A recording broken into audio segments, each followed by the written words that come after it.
Assalamualaikum warahmatullahi wabarakatuh, pemirsa TVmu dan juga sobat unggul UMJ. Apa kabarnya nih? Mudah-mudahan teman-teman semuanya selalu dalam keadaan sehat walafiat dan juga bersemangat dalam menjalankan aktivitas. Amin. Dan senang sekali UMJ Talks bisa kembali hadir, menyapa dan juga menemani teman-teman semuanya seperti biasa di lantai 5 Gedung Rektorat dari Universitas Muhammadiyah Jakarta. Dan tema kita kali ini adalah yaitu mahasiswa UMJ menjajaki pendidikan di negeri Sakura. Seperti apa ya? Dan saat ini sudah ada nih narasumber kita, yaitu ada Dian Fitriani yang merupakan mahasiswi program studi kesejahteraan sosial dari FISIP UMJ. Assalamualaikum Dian. Waalaikumsalam warahmatullahi. Apa kabar Dian? Alhamdulillah baik. Baik ya, sehat ya?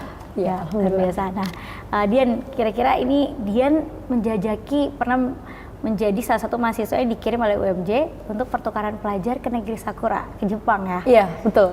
Nah, boleh cerita tuh Dian, awal mulanya Dian bisa kepilih mewakili UMJ, akhirnya melakukan pertukaran pelajar ke sana, itu kayak gimana tuh Dian? Ya, alhamdulillah sebetulnya ini juga pertama-tama gitu, kita perlu bersyukur juga gitu ya, karena apapun yang terjadi gitu ya, tentu gak lepas dari apa yang udah Allah gariskan gitu ya. Dan Dian sendiri terpilih gitu ya menjadi salah satu ya delegasi gitu di perguruan tinggi Muhammadiyah, salah satu di Universitas Muhammadiyah Jakarta untuk mewakili dari kalangan mahasiswa ya untuk program Genesis di Jepang selama 7 hari. Dan asal mulanya itu karena memang pertama yang paling terpenting adalah peran Pak Rektor ya, karena beliau salam dulu kepada Pak Rektor Bapak Makmun Murad yang telah memberikan kesempatan Dian gitu untuk hadir untuk hadir juga selama 7 hari di Jepang mewakili perguruan tinggi Muhammadiyah. Itu karena beliau juga memilih Dian gitu ya, salah satunya karena memang ini faktornya mungkin banyak gitu ya, karena memang waktu dulu sempat gitu ya Dian berdiskusi dengan beliau ketika permasalahan di organisasi, dan beliau mengundang Dian beberapa kali di rumahnya untuk berkelanjutan untuk mengaudiensi organisasi tersebut, sampai akhirnya beliau berinteraksi gitu ya secara tidak langsung lewat WhatsApp. Dan Dian juga suka nulis ya ke media dan mengirimkan beberapa tulisan Dian ke beliau, dan beliau sempat baca-baca dan mengulas juga. Dan karena itu mungkin beliau juga memilih Dian ya, dan juga kan beliau tahu kalau Dian aktif di beberapa organisasi ya, salah satunya di Ikatan Mahasiswa Muhammadiyah. Nah, itu di situ ketemu beliau sebagai narasumber beberapa kali, dan akhirnya saat bulan September ya itu asistennya menghubungi saya dan untuk mewakili gitu ya, mewakili kampus. Awalnya dia mikir banyak gitu ya yang diseleksi gitu ya, ternyata memang Pak Makmun memilih dia langsung untuk mewakili ke Jepang gitu. Itu asal mulanya. Asal mulanya. Iya. Oke, nah dan kamu dari bulan September ya? Bulan September akhirnya itu. Persiapannya sampai kamu berangkat ke Jepang bulan apa tuh, berapa lama? Itu berangkat bulan Januari. Bulan Januari. Ya, cuma bulan September itu baru pengisian registrasi peserta seperti nama, email, terus kemudian sosial media gitu ya. Karena awalnya dia mikir ini mungkin banyak kali ya yang seleksi gitu ya. Ternyata setelah sudah beberapa bulan ya, di bulan November itu dia langsung ikut Zoom-nya. Ya, Zoom meeting itu untuk koordinasi tentang mengenalkan tentang Genesis itu apa, dan itu ternyata sudah dinyatakan sebagai peserta. Dan itu ternyata memang proses penyeleksiannya itu dari Pak Rektor sendiri ya. Pak Rektor yang mungkin lebih tahu gitu ya bagaimana kemudian kriteria mahasiswa yang pantas untuk dipilih, sehingga akhirnya Dian terpilih gitu. Ketika tahu kamu terpilih, apa tuh tanggapan kamu dan apa yang kamu lakuin pada saat itu? Alhamdulillah, iya. Yang jelas bersyukur karena ini Jepang itu salah satu negara favorit gitu ya, di antara mungkin negara yang pengen kunjungin gitu ya. Salah satunya Jepang, karena dia suka anime One Piece gitu. Mungkin yang pemirsa yang suka One Piece gitu ya, semoga bisa ke Jepang, karena anime-anime yang dia tonton itu kan jelas banget gitu ya, kita menggambarkan budaya Jepang tuh kayak gimana. Penasaran dong, Jepang itu sebenarnya orisinilnya tuh gimana sih, pengen gitu berkunjung ke sana. Sampai akhirnya ketika tahu di antara banyak negara kenapa mesti Jepang, ibaratnya kayak kaget juga, terus Masya Allah banget gitu ya, ternyata Allah nakdirinnya dia keluar negeri itu ke Jepang duluan gitu ya, the first ya. Semoga nanti akan ada kedua ketiganya gitu ya, luar negeri yang lain gitu ya, amin. Gitu. Jadi ya tentu bersyukur dan kaget, bangga juga karena bisa mewakili UMJ gitu ya, bisa mewakili Muhammadiyah juga ya, karena memang ini kan dipilih untuk mewakili delegasi dari Muhammadiyah gitu. Baik. Lalu persiapan kamu tuh untuk menjadi perwakilan di sana tuh apa yang kamu siapkan? Yang pertama ya, persiapan itu tentu soal mental. Karena memang kita tahu bahwa kalau kita mau berpindah ke suatu tempat gitu ya, sebutlah kalau misalkan kita mau pulang kampung aja, kita mempersiapkan pasti mental kita nih. Kita tuh mungkin ada kondisi-kondisi psikologis yang berbeda gitu ya ketika kita di kampung atau di kota seperti apa gitu ya, ketika kita bertemu orang-orang yang berinteraksi di sana. Makanya untuk menghindari culture shock juga, dia riset juga gitu ya tentang bagaimana Jepang itu, biar nggak kaget gitu ketika di Jepang ternyata disiplin banget gitu ya. Jadi ada riset terkait dengan budaya-budaya di Jepang tentang Jepang nggak boleh buang sampah sembarangan gitu ya. Jepang harus ngantri nih, Jepang nih menghargai gitu ya perbedaan gitu ya. Jepang ini misalnya bla bla bla bla.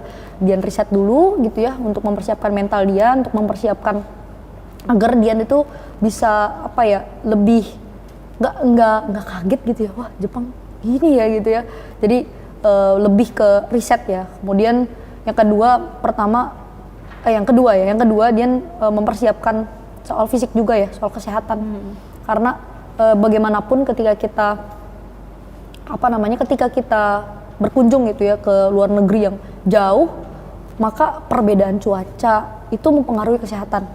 Dan kita juga perlu mempersiapkan bekal-bekal gitu, mungkin kayak obat-obatan dan lain sebagainya gitu. Yang terpenting ya kita jangan sampai kelewat pengalaman seru di sana gitu. Kalau kita sakit kan kita bisa akhirnya terlewatkan gitu ya, dan sayang banget gitu. Betul. Dan yang ketiga yang jelas adalah persiapan untuk nanti setelah kita beres nih kegiatan ini, kita itu bakal bikin laporan dan sebagainya. Minimal kita tahu nih nanti bakal apa aja nih yang bakal kegiatan yang kita lakuin itu. Entah mempersiapkan pertanyaan, mempersiapkan mempersiapkan literatur sebelumnya gitu, sampai kita akhirnya siap juga untuk mempertanggungjawabkan apa yang udah kita jalani kegiatan itu. Jadi kayak laporan-laporan itu. Jadi dia harus persiapin kalau bakal ada laporan nih gitu. Oke. Nah, biasanya kalau delegasi itu atau perwakilan ya, pertukaran pelajar itu ada menampilkan sesuatu gitu. Apakah menampilkan budaya atau ada yang dari segi keilmuannya gitu, presentasi atau apa. Nah, kamu tuh apa yang kamu tampilkan saat kamu menjadi mahasiswi pertukaran pelajar ke Jepang gitu. Tapi simpen dulu ya jawabannya. Okay. Kita akan lanjut lagi nih perbincangan kita, bincang-bincangnya, tapi kita lihat dulu nih yang mau lewat berikut ini. Pemirsa dan juga Sobat Unggul TV UMJ, terima kasih masih bersama kami dalam UMJ Talks. Nah, kita lanjutkan kembali nih bincang-bincang kita sama Dian, mahasiswi dari FISIP UMJ yang berkesempatan ya untuk merasakan pengalaman pertukaran pelajar ke Jepang gitu. Nah, kita lanjutkan lagi Dian. Tadi kan biasanya kalau delegasi itu suka ada yang ditampilkan nih. Nah, Dian ketika di sana menampilkan apa? Apakah sendiri atau grup begitu? Iya, ini perwakilan dari leader dari Muhammadiyah, karena memang ini Genesis ini kan pertukaran youth ya, pertukaran pemuda ya, dan juga itu pemuda dari kalangan mahasiswa gitu, dari kalangan pemuda itu memang tergolong dari organisasi Islam ya, Genesis pada kali ini, karena konteksnya adalah peace building ya. Segmentasi peace building ini berarti kita kunjungan ke kota-kota, tapi ke tempat-tempat ya, tempat-tempat ritual atau tempat ibadah gitu. Dan itu perwakilannya dari organisasi Islam, diantaranya Muhammadiyah, NU, UIN, dan Istiqlal. Nah, karena Dian Group ya dari Muhammadiyah yang mewakili sambutan itu dari leadernya namanya Pak Khairul Huda. Nah, beliau adalah ketua ya, kalau nggak salah ketua guru Muhammadiyah ya, ketua guru Muhammadiyah, dan beliau di situ sambutan, dan nggak lupa juga kita memberikan hadiah seperti bingkisan ya dan plakat ke pihak-pihak Jepang ya, salah satunya ke Prof yang mengisi kuliah di Waseda. Itu kita ada kuliah di sana, dan tak lupa kita memberikan sambutan hangat gitu ya, dan itu diwakili oleh leader. Gitu. Oke, nah kamu selama di sana, jadi tadi kamu ke universitas itu tadi? Iya, Waseda. Terus kita juga ke Masjid Tokyo Chami. Gitu. Jadi oke, nah kamu selama di sana selama 7 hari berarti ya, seminggu. Nah kamu tuh ngapain aja? Terus ada nggak pengalaman seru gitu yang berkesan, itu seperti apa?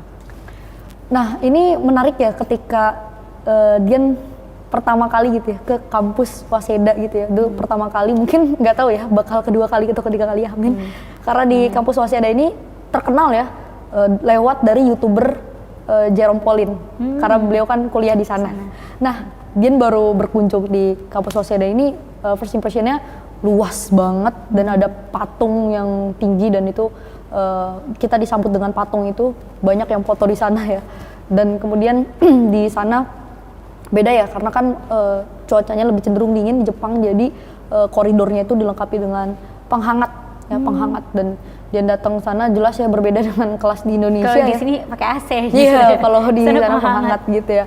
Dan itu disambut hangat dengan profnya, dan kebetulan prof itu asli orang Jepang tapi bisa bahasa Indonesia. Karena beliau itu menyelesaikan penelitiannya di Indonesia, itu tentang penelitian soal agama dan politik. Nah, itu di Indonesia penelitiannya. Dan beliau itu saat itu mengisi kuliah ya, mengisi kuliah tentang agama di Jepang dan bagaimana perkembangan orang Muslim di Jepang. Dan di situ dia ikut kuliahnya dan bertanya. Nah, itu pengalaman Dian bertanya langsung kepada profnya tentang bagaimana definisi agama menurut orang Jepang. Karena menurut Dian itu orang Jepang itu memisahkan antara agama ya dengan kehidupan gitu ya. Jadi memisahkan gitu kan, sementara kan di orang Indonesia gitu, dan pada umumnya orang Islam itu menggunakan pedoman agama dalam kehidupan sehari-hari, sementara Jepang itu hanya di dalam ritualisme. Dan akhirnya dijelaskan oleh beliau gitu. Dan itu pengalaman yang pertama karena dia berinteraksi dengan prof gitu ya, dan Jepang, ya. dari Jepang, dan berkesempatan untuk iya, karena beliau bisa bahasa Indonesia. Karena beliau menyelesaikan penelitiannya, risetnya itu di Indonesia itu nggak sebentar, dan beliau akhirnya bisa bahasa Indonesia jadi langsung belajar di Indonesia. Gitu.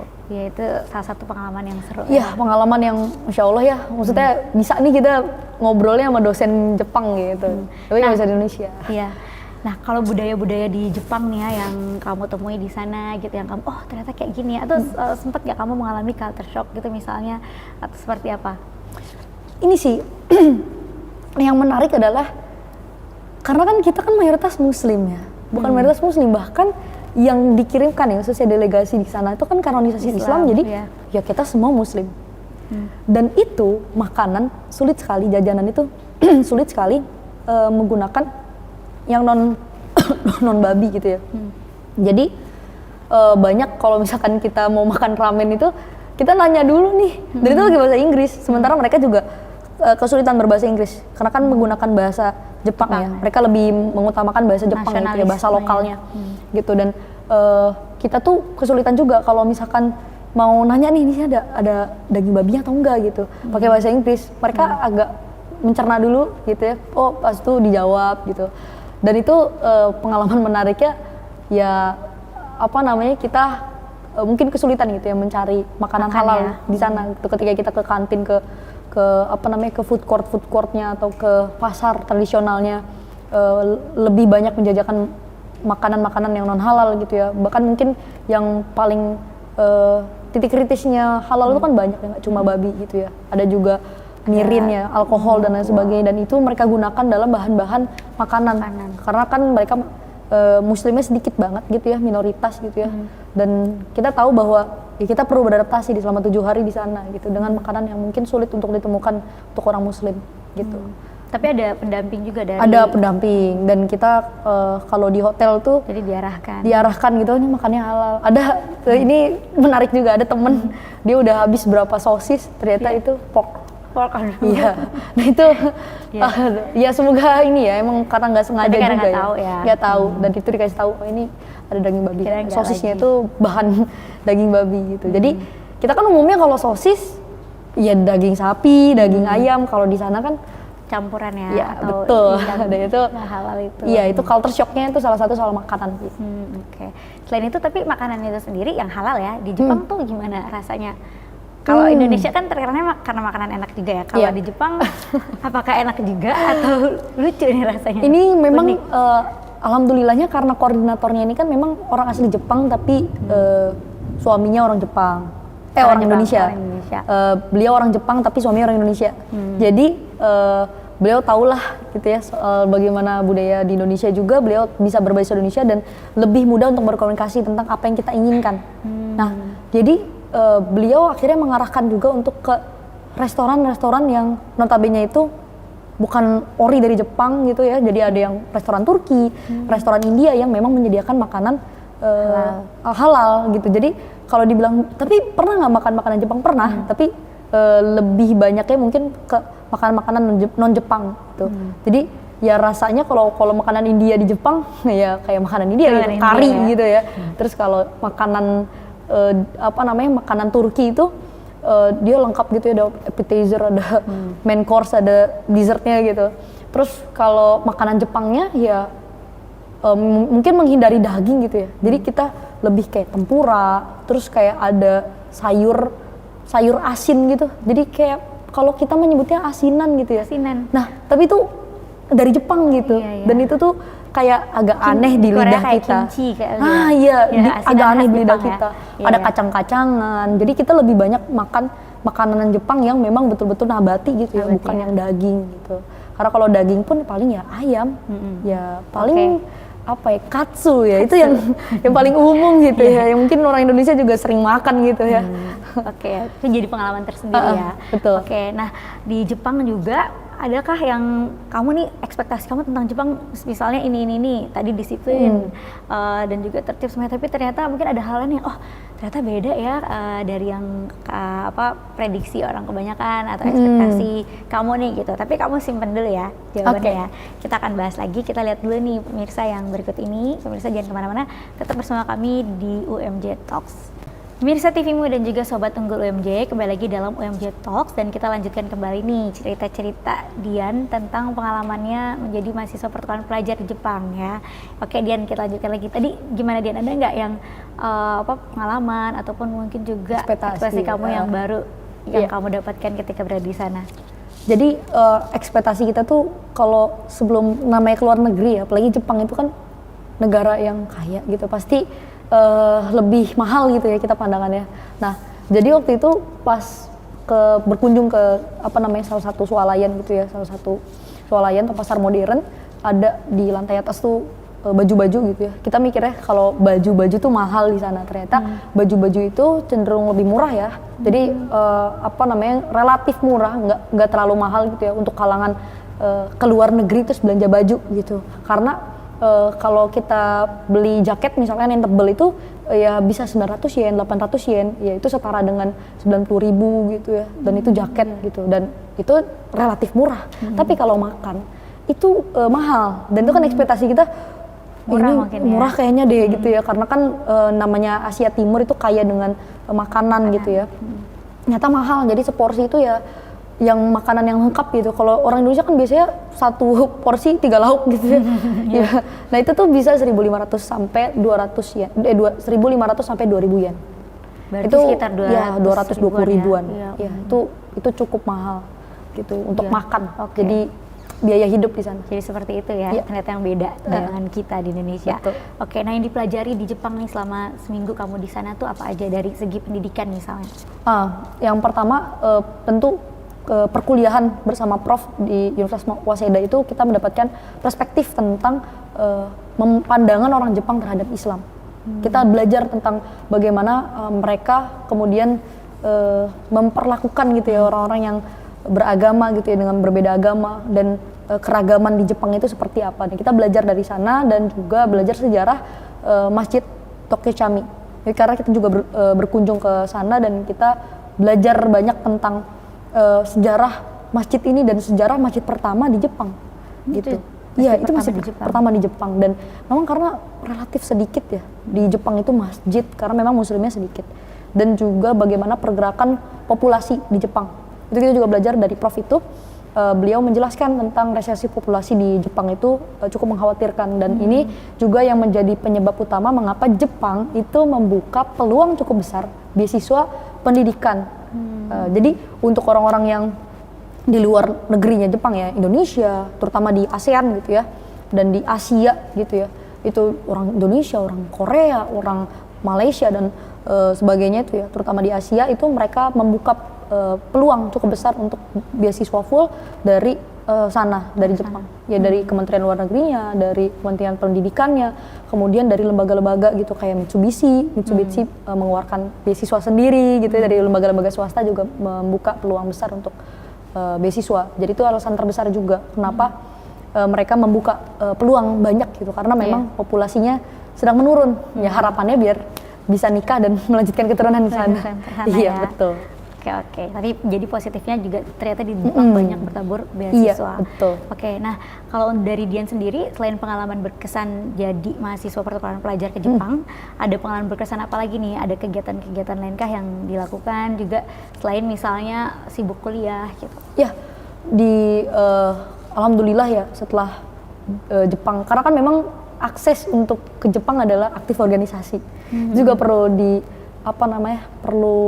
menjadi prioritas juga. Selain kuliah, pengalaman di organisasi juga menentukan prestasi kita di luar.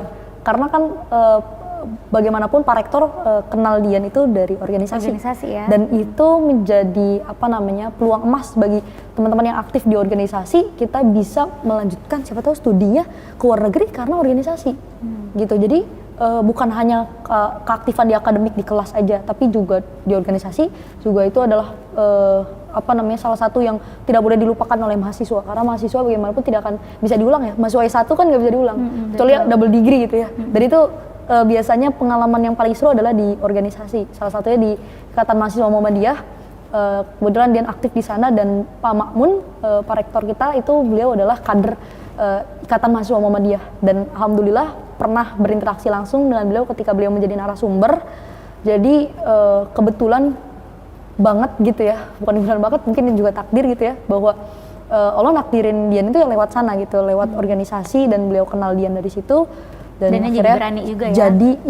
Jadi salah satu terpilih untuk mewakili UMJ untuk ke Jepang. Itu kan juga salah satu peluang besar ya, kita nggak boleh lupakan. Iya, oke. Gitu. Jadi jangan lupa juga untuk aktif di organisasi. Ya. Iya, betul. Oke. Nah, Dian, pendapat Dian nih tentang UMJ sebagai kampus Dian nih secara keseluruhan seperti apa? UMJ menurut Dian kampus swasta tapi membuka peluang besar untuk mahasiswanya untuk berprestasi, karena di UMJ sendiri menghargai mahasiswanya berprestasi. Ya, jadi kalau misalkan memang kita merasa gitu ya, kalau di perguruan tinggi negeri itu soal gengsi, soal profit mungkin lebih besar gitu ya, peluang segala macam. Tapi jangan salah, perguruan tinggi Muhammadiyah ya walaupun swasta gitu ya, juga menghargai prestasi dan bahkan mendorong mahasiswanya untuk berprestasi gitu. Salah satunya ini yang juga Dian rasakan gitu ya, bagaimana Pak Rektor gitu ya menghargai gitu ya mahasiswanya yang aktif di organisasi dengan tiket ke Jepang gitu. Dan mungkin nggak tahu juga apakah itu juga terjadi di perguruan tinggi negeri. Jadi jangan berkecil hati yang masuk ke perguruan tinggi Muhammadiyah, salah satunya di UMJ, itu kita nggak usah khawatir, karena banyak kok organisasi-organisasi yang juga dihadirkan yang bisa menjadi tiket untuk akhirnya aktif dan bisa bahkan ke luar negeri dan melanjutkan pendidikan. Gitu. Baik, jadi UMJ sangat dorong mahasiswanya untuk berprestasi ya, Dian ya? Iya. Baik ya. Dian, lalu nanti, Dian sekarang semester berapa? Dian semester 6 alhamdulillah. Semester 6 ya? Udah bentar lagi nih. Bentar lagi ya, oke. Iya. Rencana kamu nih untuk 5 tahun ke depan nih, dan juga mungkin harapan kamu terkait UMJ seperti apa? Alhamdulillah ya, karena bentar lagi nih Dian lagi nyusun skripsi, doain. Okay. Dan harapan Dian yang jelas, pertama setelah keluar dari UMJ, Dian bisa melanjutkan studi pendidikan Dian S2 gitu ya, di yang linear di kesehatan sosial dengan dengan yang lebih khusus lagi ya ke makronya gitu kan, pekerja sosial makronya. Jadi Dian memilih, biasanya kalau di Indonesia ya, di Indonesia memang belum terlalu banyak gitu ya universitas yang menyediakan prodi kesejahteraan sosial terutama di S2-nya gitu. Tapi di UGM ada gitu. Siapa tahu Dian berkesempatan ke sana, atau mungkin Dian juga bisa memilih untuk perjalanan studi ke luar negeri, dan itu masih direncanakan gitu ya. Yang pertama setelah S2 nanti Dian bakal balik ke Jepang, ke Indonesia ya. Kalau ke luar negeri ke Indonesia, kalau di dalam negeri Dian balik lagi ke UMJ, bakal jadi dosen insya Allah. Okay, kalau diberikan kesempatan. Iya, harapan gitu. Untuk UMJ? Harapan untuk UMJ-nya, semoga UMJ lebih banyak lagi mahasiswa berprestasi, karena ini kan kampus swasta yang kadangkala suka dimarginalisasi gitu ya. Kampus swasta tuh kayaknya susah nyari kerja dan lain sebagainya gitu ya. Tapi kalau misalkan kita bener-bener memilih gitu dari hati gitu, karena Muhammadiyah itu kan bagaimanapun memberikan sumbangsi terbesar terhadap pendidikan di Indonesia gitu, dan kita jelas harus bangga gitu ya kuliah di UMJ gitu ya. Jadi semoga harapannya di UMJ itu juga terus banyak mahasiswa berprestasi, jadi UMJ itu jadi kampus terfavorit, bukan kampus yang ya pilihan kedua. Iya, pilihan kedua atau pilihan terakhir bahkan ya. Gitu. Ya. Harapannya itu sih. Ya baik. Dian, boleh juga ketika kamu di Jepang, adakah yang buat kamu justru merasa bangga sebagai orang Indonesia ataupun juga sebagai mahasiswa UMJ nih? Makanannya sih. Makanannya. Makanannya. Jadi bersyukur gitu di Indonesia ya. Karena makanannya kaya akan rasa gitu ya, nggak tasteless gitu. Terus banyak juga hal-hal yang kita syukuri. Karena di Jepang itu kalau musim dingin banget, musim panas banget. Kalau di Indonesia kan tropis ya, jadi kita cenderung lebih stabil gitu ya. Kalau musim hujan ya hujan kebasahan, nggak kedinginan gitu. Kalau panas ya nggak terlalu panas banget gitu. Jadi itu sih yang perlu disyukuri. Oke. Kemudian juga boleh kasih pesan-pesan nih untuk pemirsa TVmu sama sobat unggul UMJ biar bisa jadi mahasiswa berprestasi, semangat juga menjalani perkuliahan. Silakan. Oke, pesannya adalah untuk mahasiswa UMJ ataupun mungkin pemirsa yang nonton nih di kesempatan kali ini, semoga bisa gitu ya untuk melanjutkan gitu ya motivasi teman-teman yang mungkin pernah gagal gitu ya, atau pernah mungkin mencoba terus nggak berhasil gitu. Jangan khawatir karena masa depan teman-teman itu masih panjang. Kita bisa mencoba dari aktif organisasi, dari aktif di akademik, di kelas gitu ya. Kita bisa menambah pengalaman dengan menambah relasi, menambah hubungan, karena ini yang terpenting gitu ya. Ketika kita merasa diri kita sendiri berusaha, tapi kita nggak sadar sebenarnya banyak orang lain yang peduli sama kita dan pengen banget sama bareng sama kita tuh sukses bareng gitu. Salah satunya ya tadi ya cerita bagaimana interaksi Dian dengan Pak Rektor gitu. Mungkin teman-teman juga bisa gitu ya dengan memperluas relasi dan bisa berhasil di kemudian hari gitu. Baik, terima kasih banyak Dian. Sukses selalu ya Dian ya. Dan tetap amin. Semangat, ya. Oke. Amin. Siap. Dan terima kasih juga untuk pemirsa TVmu serta sobat unggul UMJ sudah menyaksikan UMJ Talks kali ini dalam episode mahasiswi UMJ menjajaki pendidikan di negeri Sakura bersama dengan Dian.